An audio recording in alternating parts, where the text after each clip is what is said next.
Olá, que bênção, que privilégio imenso estar aqui com você. Eu agradeço a Deus de todo o meu coração esse privilégio, essa oportunidade, de poder compartilhar com você a palavra de Deus.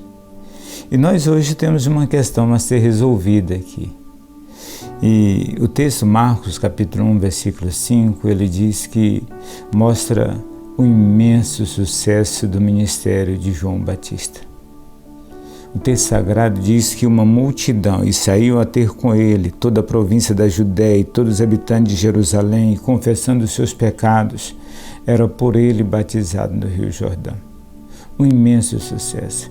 João teve muito sucesso, As pessoas afluíam a ele, as multidões. Todo pregador deseja isso,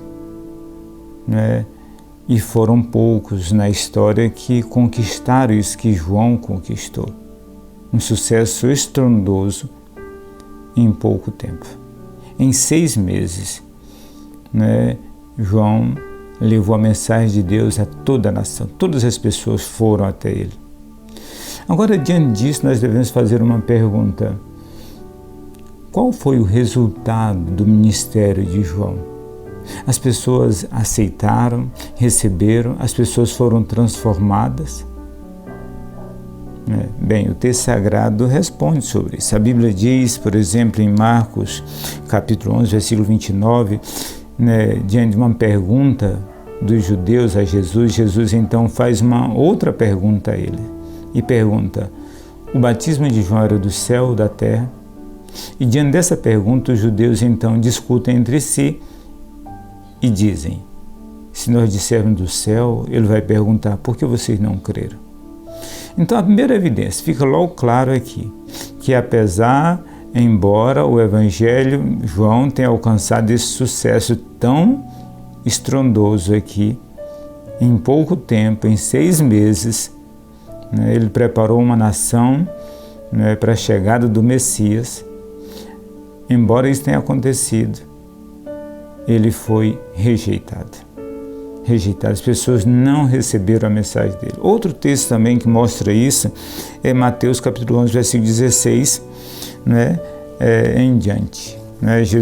Jesus está falando sobre João, está falando ao público que está em volta dele.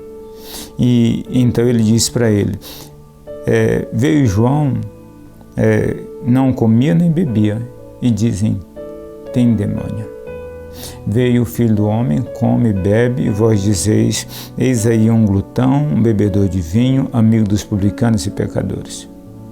Então, em outras palavras, toda forma que se fazia, qualquer forma que o Evangelho era apresentado, essas pessoas tinham a mesma resposta, rejeitavam o Evangelho, aquilo que era transmitido pelo profeta, pelo homem de Deus, tanto João ou pelo próprio Cristo. Então, era essa uma das características dessas pessoas. A Escritura Sagrada vai dizer em outro lugar, Jesus Cristo vai dizer, qual dos profetas vós não matastes? Mostrando assim que era uma característica entre os judeus, entre o povo e no mundo inteiro, as pessoas sempre haverão de rejeitar e rejeitam na maioria das vezes a palavra de Deus. Então, diante dessa questão, nós podemos perguntar, então, a que se deve esse sucesso todo de João?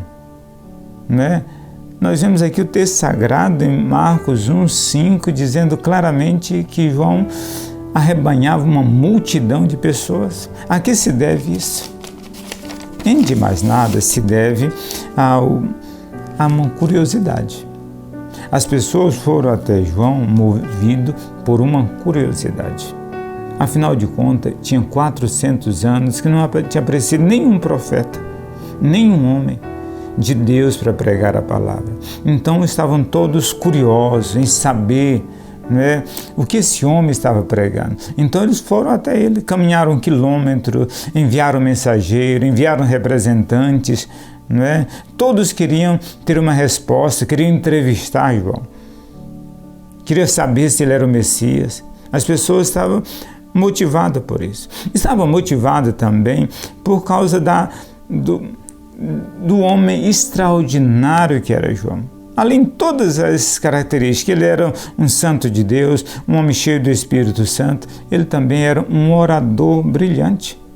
Tão brilhante que quando Herodes teve a oportunidade de se relacionar e de ouvir João algumas vezes, a Escritura Sagrada descreve Herodes perplexo, impressionado diante dele, ouvia de boa mente, assim que a Escritura Sagrada descreve a reação de Herodes diante de João Batista. Tamanha era o brilhantismo desse homem. E, no entanto, está evidente, o texto sagrado mostra, a Bíblia Sagrada mostra, os textos posteriores mostram que, apesar de todo esse sucesso, descrito no versículo 5 do capítulo 1 de Marcos, se nós tomarmos o todo, o ministério de João foi rejeitado, como foi rejeitado de outros profetas, como foi rejeitado o ministério do próprio Cristo. Então a pergunta que cabe aqui é: por que essas pessoas rejeitaram? Se elas estavam tão desejosas, tão ansiosas e viajavam quilômetros, andavam, iam até onde ele estava, ouviam esse homem, eram batizados por ele. Por que essas pessoas, então, não foram transformadas? O que estava motivando, o que deu errado nessa questão? E a resposta é: essas pessoas estavam motivadas por uma curiosidade. Apenas isso. Apenas essa questão. Não estava, a verdadeira motivação dessas pessoas não era conhecer de fato a palavra de Deus, não era meditar profundamente, não era simplesmente, não era ser transformada, não era obedecer a palavra de Deus. O desejo deles era simplesmente matar uma curiosidade. Diante disso, eu pergunto a você: o que motiva você de verdade a se aproximar, a abrir a Bíblia Sagrada, a ler a Escritura Sagrada? O que motiva você? É apenas uma curiosidade? Pois eu digo a você que a curiosidade, como passou para os ouvintes de João Batista, também haverá de passar para você. E quando a curiosidade passar, o que vai restar? Você precisa ser motivado por algo mais do que curiosidade. Você precisa ser motivado por um desejo profundo de obedecer a palavra de Deus, um desejo profundo de saber qual é a vontade de Deus para a sua vida, para que assim você obedeça. Essa deve ser a única motivação que deve impulsionar você aos pés de Jesus. Então pense seriamente sobre isso e não seja meramente motivado pela curiosidade como os cidadãos de Atenas, onde Paulo pregou em Atos capítulo 17, que não se ocupava em outra coisa senão de saber as últimas novidades. Que Deus nos guarde simplesmente dessa curiosidade que não nos leva a lugar nenhum, mas nós possamos ser motivados por um desejo profundo de conhecer Deus e a sua palavra. Que Deus abençoe você de modo poderoso. Amém?